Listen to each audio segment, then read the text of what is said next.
1912 April 14 ಆ ಕರಾಳ ರಾತ್ರಿ ಅಟ್ಲಾಂಟಿಕ್ ಸಮುದ್ರದ ಮಧ್ಯದಲ್ಲಿ ಜಗತ್ತಿನ ಅತ್ಯಂತ ಐಷಾರಾಮಿ ಹಡಗು ಟೈಟಾನಿಕ್ ಮೆಲ್ಲನೆ ಮುಳುಗಲಾರಂಭಿಸಿತು.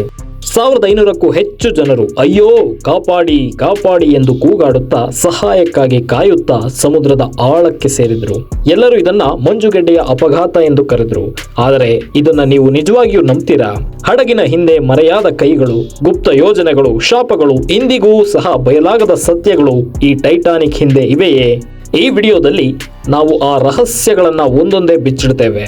ನೀವು ಧೈರ್ಯಶಾಲಿಗಳಾಗಿದ್ರೆ ಮಾತ್ರ ಈ ವಿಡಿಯೋವನ್ನು ಪೂರ್ತಿ ನೋಡಿ, ಲೈಕ್ ಮಾಡಿ, ಸಬ್ಸ್ಕ್ರೈಬ್ ಮಾಡಿ ಮತ್ತು ಕಮೆಂಟ್ನಲ್ಲಿ ನಾನು ಧೈರ್ಯವಂತ ಅಂತ ಬರೆಯಿರಿ. ಲೆಟ್ ಅಸ್ ಸ್ಟಾರ್ಟ್ ಕತ್ತಲ ರಾತ್ರಿಯ ಜರ್ನಿ. ಹಾಯ್, ನಾನು Vinuth. Welcome to my YouTube channel Yuva story Kannada. Titanic ಇದು ಕೇವಲ ಹೆಸರಲ್ಲ, ಒಂದು ದುರಂತ ದಂತಕತೆ. ಈ ಒಂದು ಹಡಗಿನ ಬಗ್ಗೆ ನೀವೆಲ್ಲ ಅಲ್ಲೋ ಇಲ್ಲೋ ಕೇಳಿಯೇ ಇರ್ತೀರಾ, ಆದರೆ ಟೈಟಾನಿಕ್ ರಹಸ್ಯಗಳ ಬಗ್ಗೆ ನೀವು ಎಲ್ಲಿಯೂ ಕೇಳಿರಲು ಸಾಧ್ಯವಿಲ್ಲ.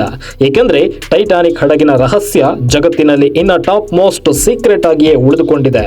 ಎಸ್ ವೀಕ್ಷಕರೇ, ಇಂದು ನಾವು ಮಾತನಾಡ್ತಾ ಇರೋದು ಜಗತ್ತಿನ ಅತ್ಯಂತ ಪ್ರಸಿದ್ಧ ದುರಂತದ ಬಗ್ಗೆ, 1912ರಲ್ಲಿ ನಡೆದ ಆ ಒಂದು ಭೀಕರ ಕರಾಳತೆಯ ಬಗ್ಗೆ, ಆ ಒಂದು ಹಡಗಿನ ರಹಸ್ಯದ ಬಗ್ಗೆ ಮತ್ತು ಅದರ ಹಿಂದಿರುವ ಕಾನ್ಸ್ಪಿರಸಿ ಥಿಯರಿಗಳ ಬಗ್ಗೆ.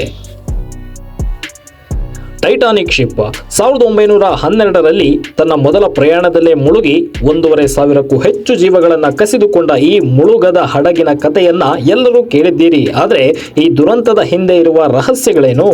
ಕಾನ್ಸ್ಪಿರಸಿ ಥಿಯರಿಗಳು, ಶಾಪಗಳು, ಸೀಕ್ರೆಟ್ ಪ್ಲಾನಿಂಗ್ಗಳು ಇವೆಲ್ಲವೂ ನಿಜವೇ ಅಥವಾ ಕೇವಲ ಕಲ್ಪನೆಯೇ? ಈ ವಿಡಿಯೋದಲ್ಲಿ ನಾವು ಟೈಟಾನಿಕ್ನ ಅತ್ಯಂತ ಥ್ರಿಲ್ಲಿಂಗ್ ರಹಸ್ಯಗಳನ್ನು ಬಿಚ್ಚಿಡ್ತಾ ಇದ್ದೇವೆ. ಏಪ್ರಿಲ್ 14 ರಾತ್ರಿ 11:40 ಲುಕೌಟ್ಗಳು ದೂರದಲ್ಲಿ ಏನೋ ಕಪ್ಪು ನೆರಳನ್ನ ನೋಡಿದ್ರು. ಐಸ್ಬರ್ಗ್ ರೈಟ್ ಅಹೆಡ್ ಎಂದು ಕೂಗಿದ್ರು. ಆದರೆ ತಡವಾಗಿತ್ತು. ಹಡಗು ತಿರುಗಲು ಪ್ರಯತ್ನಿಸಿತು, ಆದರೆ ಬಲಭಾಗದಲ್ಲಿ ದೊಡ್ಡ ಡಿಕ್ಕಿ ಹೊಡೆಯಿತು. ಕೇವಲ 2 ಗಂಟೆ 40 ನಿಮಿಷಗಳಲ್ಲಿ ಮುಳುಗದ ಹಡಗು ಸಮುದ್ರದ ಆಳಕ್ಕೆ ಇಳಿಯಿತು. ಆದರೆ ಏಕೆ ಇಷ್ಟು ಬೇಗ ಮುಳುಗಿತು? ಏಕೆ ಆ ಹಡಗು ತುರ್ತು ಪರಿಸ್ಥಿತಿಯನ್ನು ನಿಭಾಯಿಸಲಿಲ್ಲ? ಯಾರು ಏಕೆ ಸಹಾಯಕ್ಕೆ ಬರಲಿಲ್ಲ? ಯಾಕೆ ಆ ರಾತ್ರಿ ಎಲ್ಲವೂ ತಪ್ಪಾಗಿ ನಡೆಯಿತು? ಇದು ಕೇವಲ ಅಪಘಾತವೇ ಅಥವಾ ಯಾರೋ ಬಯಸಿದಂತೆ ನಡೆದಿದ್ದೆ? ಮುಳುಗುತ್ತಿರುವ ಟೈಟಾನಿಕ್ನಿಂದ ಸಾವಿರಾರು ಜನರು ದೂರದಲ್ಲಿ ಬೆಳಕುಗಳನ್ನು ನೋಡಿದ್ರು. ಒಂದು ಹಡಗು ಸಮೀಪದಲ್ಲೇ ರಾಕೆಟ್ಗಳು ಆಕಾಶಕ್ಕೆ ಹಾರಿಸಿಡಿದವು. SOS ಸಿಗ್ನಲ್ಗಳು ಕಳುಹಿಸಲ್ಪಟ್ಟವು. ಆದರೆ ಆ ಹಡಗು ಮೆಲ್ಲನೆ ತಿರುಗಿ ಕತ್ತಲಲ್ಲಿ ಮಾಯವಾಯಿತು. ಯಾವುದು ಆ ಹಡಗು? ಮೊದಲು SS ಕ್ಯಾಲಿಫೋರ್ನಿಯನ್ ಎಂದು ಆರೋಪಿಸಲಾಯಿತು. ಕ್ಯಾಪ್ಟನ್ ಸ್ಟ್ಯಾನ್ಲಿ ಲಾರ್ಡ್ ರಾಕೆಟ್ಗಳನ್ನು ನೋಡಿ ನಿದ್ದೆ ಮಾಡಿದನೆಂದು. ಆದರೆ 1985ರಲ್ಲಿ ಅವಶೇಷಗಳು ಪತ್ತೆಯಾದಾಗ ಕ್ಯಾಲಿಫೋರ್ನಿಯನ್ ದೂರದಲ್ಲಿತ್ತು ಎಂಬುದು ತಿಳಿದುಬಂತು. ಆಗ ಹೊಸ ಭಯಾನಕ ಪ್ರಶ್ನೆಯೊಂದು ಉಟ್ಕೊಂಡಿತು. ಇನ್ನೊಂದು ರಹಸ್ಯ ಹಡಗು ಸಮೀಪದಲ್ಲಿತ್ತೆ. ಕೆಲವರು ಅದು ನಾರ್ವೇಜಿಯನ್ ಸೀಲಿಂಗ್ ಶಿಪ್ ಸ್ಯಾಮ್ಸನ್ ಎಂದು ಕರೆಯುತ್ತಾರೆ. ಅಕ್ರಮವಾಗಿ ಬೇಟೆ ಮಾಡುತ್ತಿದ್ದ ಕಾರಣ ಸಹಾಯಕ್ಕೆ ಬರಲಿಲ್ಲವೆಂದು. ಇನ್ನು ಕೆಲವರು ಅದು ಯಾವುದೋ ಗುಪ್ತ ಹಡಗು ಎಂದು. ಒಂದು ವೇಳೆ ಆ ಹಡಗು ಬಂದಿದ್ರೆ ಸಾವಿರಾರು ಜೀವಗಳು ಉಳಿಯುತ್ತಿದ್ವು ಎಂದು. ಆದರೆ ಅದು ಏಕೆ ಬರಲಿಲ್ಲ?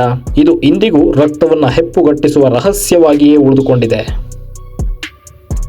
ಅತ್ಯಂತ ಐಷಾರಾಮಿ ಹಾಗೂ ದುರಂತ ಅಂತ್ಯ ಕಂಡ ಟೈಟಾನಿಕ್ ಹಡಗಿನ ಬಗ್ಗೆ ಇತ್ತೀಚೆಗೆ ಸಾಮಾಜಿಕ ಜಾಲತಾಣಗಳಲ್ಲಿ ಮತ್ತೆ ಚರ್ಚೆಗೆ ಗ್ರಾಸವಾಗಿದೆ. ಉತ್ತರ ಅಟ್ಲಾಂಟಿಕ್ನಲ್ಲಿ ಮುಳುಗಿದ ಟೈಟಾನಿಕ್ ಹಡಗಿನ ಅವಶೇಷಗಳನ್ನು ಪತ್ತೆ ಹಚ್ಚಲು ಜಲಾಂತರ್ಗಾಮಿ ನೌಕೆಗಳು ಕಳುಹಿಸಲಾಯಿತು. ಇದು ಅನೇಕ ಅಚ್ಚರಿಗೊಳಿಸುವ ಮಾಹಿತಿಗಳನ್ನು ಬಹಿರಂಗಪಡಿಸಿದೆ. 1912 ಏಪ್ರಿಲ್ 10ರಂದು ನ್ಯೂಯಾರ್ಕ್ಗೆ ತನ್ನ ಮೊದಲ ಪ್ರಯಾಣ ಪ್ರಾರಂಭಿಸಿದ ಟೈಟಾನಿಕ್ 4 ದಿನಗಳ ಪ್ರಯಾಣದ ನಂತರ ಹಡಗು ಮಂಜುಗಡ್ಡೆಗೆ ಡಿಕ್ಕಿ ಹೊಡೆದು ಸಾವಿರಾರು ಪ್ರಯಾಣಿಕರ ಸಾವಿಗೆ ಕಾರಣವಾಯಿತು. ಟೈಟಾನ್ ಜಲಾಂತರ್ಗಾಮಿ ನೌಕೆಯ ಅವಶೇಷಗಳು ಕೆನಡಾದ ರಿಮೋಟ್ ಆಪರೇಟಿಂಗ್ UAV ಇಂದ ಪತ್ತೆಯಾಗಿದ್ದು, ಜನರು ಇಂದಿಗೂ ಅದರ ಬಗ್ಗೆ ತಿಳಿಯಲು ಆಸಕ್ತಿ ಹೊಂದಿದ್ದಾರೆ. ಟೈಟಾನಿಕ್ ಹಡಗಿನ ಅವಶೇಷಗಳನ್ನು ಪತ್ತೆ ಹಚ್ಚಲು ಜಲಾಂತರ್ಗಾಮಿ ನೌಕೆಯನ್ನ ಕಳುಹಿಸಲಾಯಿತು. ಇದು ಜನರ ಪ್ರಾಣವನ್ನು ಉಳಿಸಬಹುದಾಗಿದ್ದ ಅನೇಕ ವಿಷಯಗಳ ಬಗ್ಗೆ ತಿಳಿಸಿದೆ. ಅದರಲ್ಲಿ ಪ್ರಮುಖ ಕಾರಣಗಳೇನು ಅನ್ನೋದನ್ನು ನಾವಿಲ್ಲಿ ಹೇಳ್ತೀವಿ ಕೇಳಿ. ಲೈಫ್ ಬೋಟಿಂಗ್ಗಳ ಕೊರತೆ. ಟೈಟಾನಿಕ್ ಹಡಗಿನಲ್ಲಿ ಲೈಫ್ ಬೋಟ್ಗಳ ಕೊರತೆ ಇತ್ತು. ವಾಸ್ತವವಾಗಿ ಹಡಗಿನ ವಿನ್ಯಾಸವು ಸುಮಾರು 64 ಲೈಫ್ ಬೋಟ್ಗಳನ್ನು ಆರಾಮಾಗಿ ಸಾಗಿಸಬಹುದಾದ ಸಾಮರ್ಥ್ಯ ಹೊಂದಿತ್ತು. ಹೆಚ್ಚಿನ ಸಂಖ್ಯೆಯ ಬೋಟ್ಗಳ ಕೊರತೆ ಟೈಟಾನಿಕ್ ಹಡಗು ಮುಳುಗಲು ಕಾರಣವಾಯಿತು. ಹಾಗಾದ್ರೆ ಹಡಗು ಮುಳುಗಿದ್ದೇಗೆ? ಟೈಟಾನಿಕ್ ಹಡಗು ವಿನ್ಯಾಸಗೊಳಿಸಿದ್ದೇ ಮುಳುಗಬಾರದೆಂಬ ಕಾನ್ಸೆಪ್ಟ್ನಿಂದ. ಆದರೆ ನೀರಿಗೆ ಇಳಿದ ಮೊದಲ ಪ್ರಯಾಣದಲ್ಲೇ ಈ ಹಡಗು ಮುಳುಗಿ ಸಾವಿರಾರು ಜನರ ಪ್ರಾಣವನ್ನ ಕಸಿದುಕೊಳ್ತು. ಅತ್ಯಂತ ವೈಜ್ಞಾನಿಕವಾಗಿ ಎಲ್ಲವನ್ನೂ ಥಿಯರಿಗಳ ಮೂಲಕ ಅಳೆದು ತೂಗಿ ತಯಾರಿಸಿದ ಈ ಟೈಟಾನಿಕ್ ಹಡಗು ಮುಳುಗಲು ಕಾರಣವೇನು? ಇದೇನು ಒಂದು ಕುತಂತ್ರದ ಭಾಗವೇ, ಅಥವಾ ಇದರಲ್ಲಿ ಯಾರದ್ದೋ ದ್ವೇಷದ ಕೈವಾಡವಿದೆಯೇ, ಅಥವಾ ಹಡಗು ತಯಾರು ಮಾಡಿದ ವಸ್ತುಗಳಲ್ಲಿ ಲೋಪವಿತ್ತೆ? ಇದೆಲ್ಲ ಇನ್ನೂ ಸಹ ಜಗತ್ತಿನಲ್ಲಿ ರಹಸ್ಯ ವಿಚಾರಗಳಾಗಿಯೇ ಉಳಿದುಕೊಂಡಿದ್ದಾವೆ. ಅದೆಷ್ಟೋ ವಿಜ್ಞಾನಿಗಳು, ಅದೆಷ್ಟೋ ವಿಶ್ವವಿದ್ಯಾಲಯಗಳು, ಅದೆಷ್ಟೋ ಸಿ ಡೀಪ್ ಡ್ರೈವರ್ಸ್ಗಳು ಸಮುದ್ರದ ಆಳಕ್ಕೆ ಹೋಗಿ ಪರಿಶೀಲಿಸಿದ್ರೂ ರಹಸ್ಯ ಮಾತ್ರ ಬಗೆಹರಿದಿಲ್ಲ. ಅಂದು ಕೆಲವೇ ಶಿಪ್ನಲ್ಲಿ ಕೆಲವು ಲೈಫ್ ಬೋಟ್ಗಳು ಮಾತ್ರ ಇದ್ದ ಕಾರಣ ಹೆಚ್ಚಿನ ಜನರನ್ನ ಸಾಗಿಸದೆ ಹಾಗೆ ಆಯ್ದ ಕೆಲವರನ್ನ ಮಾತ್ರ ಕರೆದೊಯ್ಯಲಾಯಿತು. ಈ ಕಾರಣದಿಂದಲೇ ಅನೇಕ ಜನರು ಸಾವನ್ನಪ್ಪಿದ್ರು. ಇನ್ನು ಟೈಟಾನಿಕ್ ಶಿಪ್ ಮುಳುಗಡೆಯಾಗುತ್ತೆ ಅಂತ ಗೊತ್ತಾದಾಗ ಕೆಲವು ಎಚ್ಚರಿಕೆಗಳನ್ನು ನೀಡಲಾಯಿತು. ಆದರೆ ಅದನ್ನ ನಿರ್ಲಕ್ಷ್ಯ ಮಾಡಿದ್ರು ಎಂದು ಒಂದು ವಾದ ಇದೆ. ಅಧಿಕಾರಿಗಳು 30 ಸೆಕೆಂಡ್ಗಳ ಹಿಂದೆ ಮಂಜುಗಡ್ಡೆಯನ್ನ ನೋಡಿದ ನಂತರ ಎಂಜಿನ್ ಅನ್ನ ಹಿಮ್ಮುಖವಾಗಿ ಓಡಿಸಲು ಆದೇಶ ನೀಡಿದ್ರು ಎಂದು ಹೇಳಲಾಗುತ್ತೆ. ವಾಸ್ತವವಾಗಿ 30 ಸೆಕೆಂಡ್ಗಳ ಸಮಯ ಇಂತಹ ದುರಂತ ತಪ್ಪಿಸಲು ಸಾಧ್ಯವಾಗಲ್ಲ. ಹಡಗಿನಲ್ಲಿ ದುರ್ಬೀನಿನ ಕೊರತೆಯೂ ಕೂಡ ಎದುರಿದ್ದ ಕಾರಣ ಮಂಜುಗಡ್ಡೆ ಅಪಾಯವನ್ನ ಊಹಿಸಲು ಸಾಧ್ಯವಾಗಲಿಲ್ಲ ಅಂತ ಹೇಳಲಾಗುತ್ತೆ.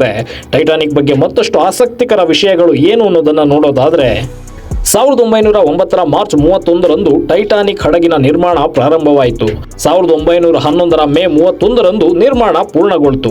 ಹಡಗು ನಿರ್ಮಾಣ ಮಾಡುವ ಸಮಯದಲ್ಲಿಯೇ ಇಬ್ಬರು ಪ್ರಾಣ ಕಳೆದುಕೊಂಡ್ರು. ಅಷ್ಟೇ ಅಲ್ಲ, 246 ಜನರು ಗಾಯಗೊಂಡ್ರು. ಈ ಹಡಗು ತುಂಬಾ ಶಕ್ತಿಯುತವಾಗಿತ್ತು ಎನ್ನಲಾಗುತ್ತೆ. ಎಷ್ಟೆಂದರೆ ಅದರ ಶಬ್ದವು ಸುಮಾರು 16 ಕಿಲೋಮೀಟರ್ ವರೆಗೆ ಕೇಳುತ್ತಿತ್ತಂತೆ. ಟೈಟಾನಿಕ್ ಹಡಗನ್ನ $7.5 ಮಿಲಿಯನ್ ವೆಚ್ಚದಲ್ಲಿ ನಿರ್ಮಿಸಲಾಗಿತ್ತು. ಸುಮಾರು 10,000 ವರ್ಷಗಳ ಹಿಂದೆ ಹಡಗು ಡಿಕ್ಕಿ ಹೊಡೆದ ಮಂಜುಗಡ್ಡೆಯ ಗ್ರೀನ್ಲ್ಯಾಂಡ್ ದೇಶದಿಂದ ಬೇರ್ಪಟ್ಟಿತ್ತು. ಟೈಟಾನಿಕ್ ದುರಂತದ ಸಮಯದಲ್ಲಿ ಉತ್ತರ ಅಟ್ಲಾಂಟಿಕ್ ಸಮುದ್ರದ ತಾಪಮಾನ 2 ಡಿಗ್ರಿಯಷ್ಟಿತ್ತು. ಇಂತಹ ಭಯಂಕರ ತಾಪಮಾನದಲ್ಲಿ 15 ನಿಮಿಷಗಳಿಗಿಂತ ಹೆಚ್ಚು ಹೊತ್ತು ಬದುಕಲು ಅಸಾಧ್ಯವಾಗಿತ್ತು. ಟೈಟಾನಿಕ್ ಮುಳುಗಲು ಒಟ್ಟು 2 ಗಂಟೆ 40 ನಿಮಿಷಗಳು ಬೇಕಾಯಿತು. ಇದು ಥಾಮಸ್ ಆಂಡ್ರ್ಯೂಸ್ ಊಹಿಸಿದ್ದಕ್ಕಿಂತ ಹೆಚ್ಚು ಸಮಯ. ಏಪ್ರಿಲ್ 15, 1912ರಂದು ಬೆಳಗ್ಗೆ 2:20ಕ್ಕೆ ಟೈಟಾನಿಕ್ ಅಂತಿಮವಾಗಿ ಉತ್ತರ ಅಟ್ಲಾಂಟಿಕ್ ಮಹಾಸಾಗರದಲ್ಲೇ ಮೇಲ್ಮೈಗಿಂತ ಕೆಳಗೆ ಮುಳುಗಿತು. ಹಡಗಿನ ವಿಪತ್ತಿನ ಕರೆ ಕಾರ್ಪಾಥಿಯಾ ಎಂಬ ಹಡಗನ್ನ ಯಶಸ್ವಿಯಾಗಿ ತಲುಪಿತು. ತೇಲುತ್ತಿದ್ದವರನ್ನ ರಕ್ಷಿಸುವಲ್ಲಿ ಕಾರ್ಪಾಥಿಯಾ ಯಶಸ್ವಿಯೂ ಆಯಿತು. ಆದಾಗ್ಯೂ ರಕ್ಷಿಸಲ್ಪಟ್ಟ ಒಟ್ಟು ಪ್ರಯಾಣಿಕರ ಸಂಖ್ಯೆ ಕೇವಲ 705 ಆಗಿತ್ತು. ಸುಮಾರು 1,500 ಜನ ಈ ದುರಂತದಲ್ಲಿ ಸಾವನ್ನಪ್ಪಿದ್ರು. ಸೊ ಫ್ರೆಂಡ್ಸ್, ಇದಾಗಿತ್ತು ಟೈಟಾನಿಕ್ ಬಗ್ಗೆ ಒಂಚೂರು ಮಾಹಿತಿ. ಮುಂದಿನ ವಿಡಿಯೋದಲ್ಲಿ ಇನ್ನಷ್ಟು ರೋಚಕ ವಿಚಾರಗಳ ಜೊತೆ ಸಿಗ್ತೀನಿ. ಜೈ ಹಿಂದ್, ಜೈ ಕರ್ನಾಟಕ.